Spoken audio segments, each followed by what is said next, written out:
Hello my dear friends, നിങ്ങളുമായിട്ട് അകന്ന് നിൽക്കുന്ന നിങ്ങളുടെ പേഴ്സൺ ഈ ഒരു സമയത്ത് നിങ്ങളെക്കുറിച്ച് ഓർക്കുമ്പോഴുള്ള അവരുടെ ഒരു അവസ്ഥ, അവരുടെ സിറ്റുവേഷൻ അതെന്താണ് എന്നുള്ളത് നമുക്കൊന്ന് നോക്കാം.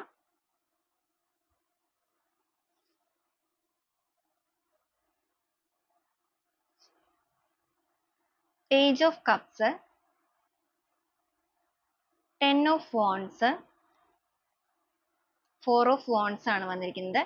ഈ ഒരു സമയത്ത് നിങ്ങളിൽ നിന്നും അകന്നു നിൽക്കുന്ന നിങ്ങളുടെ പേഴ്സൺ ഒരുപാട് നിങ്ങളെ ഓർക്കുന്നുണ്ട്. മാത്രമല്ല, നിങ്ങളെ ഓർക്കുമ്പോൾ ഈ ഒരു സിറ്റുവേഷൻസ്, ഈ ഒരു പെയിൻഫുൾ ആയ അവസ്ഥ, ഈ ഒരു അകൽച്ച എന്ന് പറയുന്നത് എത്രയും വേഗം ഒരു ട്രാൻസ്ഫോർമേഷൻ, ഒരു മാറ്റങ്ങളിലേക്ക് കൊണ്ടുവരണം എന്ന് ആഗ്രഹിക്കുന്നവരാണ്. അവരിപ്പോ വളരെയധികം ഒരു ഡൗൺ ആയിട്ട് നിൽക്കുന്ന അവസ്ഥയായിട്ട് കാണുന്നുണ്ട്. റിലേഷൻഷിപ്പിൽ ഒരു കമ്മിറ്റ്മെന്റ് അവരായിട്ട് തന്നെ ഇപ്പൊ ആഗ്രഹിക്കുന്നതായിട്ട് നമുക്കിവിടെ വന്നിട്ടുണ്ട്. എത്ര റിസ്ക് എടുത്തിട്ടാണെന്നുണ്ടെങ്കിലും നിങ്ങളെ നേടണം എന്നൊരു ആഗ്രഹം നിങ്ങളുടെ പേഴ്സണിൽ ഉദിച്ചു തുടങ്ങിയിട്ടുണ്ട്. അപ്പൊ ഇവരായിട്ടാണ് നിങ്ങളുടെ ബന്ധത്തിൽ നിന്നും ഇറങ്ങിപ്പോയത് എന്നുണ്ടെങ്കിൽ, എന്ന് വെച്ചാൽ നിങ്ങൾ ഒരുപാട് വേദനിപ്പിച്ചൊക്കെ ഇറങ്ങിപ്പോയവരാണ് എന്നുണ്ടെങ്കിൽ ഇപ്പൊ അവർക്ക് തന്നെ അത് വിനയായി മാറിയിരിക്കുകയാണ്. സ്വന്തം കയ്യിൽ നിന്ന് എടുത്തുചാട്ടം കൊണ്ട് അവർ ചെയ്തും പോയി, എന്നാൽ വീണ്ടും നിങ്ങളെ വേണമെന്നൊരു ആഗ്രഹം അവരുടെ മനസ്സിൽ വന്നിട്ടുമുണ്ട്.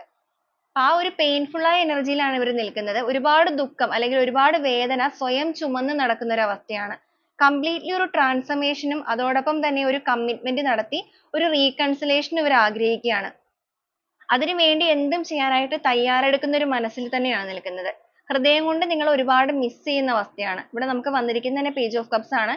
എത്രത്തോളം റിസ്ക് എടുത്തിട്ടാണെന്നുണ്ടെങ്കിൽ നിങ്ങൾ നേടണം എന്നുള്ള അവസ്ഥയിൽ വേദനകളിൽ നിൽക്കുന്ന ഒരു പേഴ്സൺ. അപ്പൊ ഇതാണ് നിങ്ങളുടെ വ്യക്തിയുടെ ഇപ്പോഴത്തെ ഒരു കറന്റ് സിറ്റുവേഷൻ എടുക്കുമ്പോൾ നമുക്കിവിടെ കാണുന്നത്. അപ്പൊ നിങ്ങൾ ഒരുപാട് മിസ് ചെയ്യുന്ന വ്യക്തികൾ തന്നെയാണ്. എഗെയിൻ നിങ്ങളുടെ ലൈഫിലേക്ക് തിരിച്ചു വരണം എന്ന ആഗ്രഹത്തോടു കൂടി തന്നെ അവരുടെ മനസ്സ് തുടിക്കാൻ തുടങ്ങിയിരിക്കുന്ന അവസ്ഥയായിട്ട് നമുക്കിവിടെ കാണാം. അപ്പൊ നിങ്ങളുടെ വ്യക്തിയുടെ എനർജി ആയിട്ട് കണക്ട് ചെയ്യാൻ സാധിക്കുകയാണെന്നുണ്ടെങ്കിൽ ആ ഒരു സ്ട്രോങ് ബോണ്ടിങ്ങിനായിട്ട് നിങ്ങൾക്ക് ക്ലെയിം ചെയ്യാവുന്നതാണ്.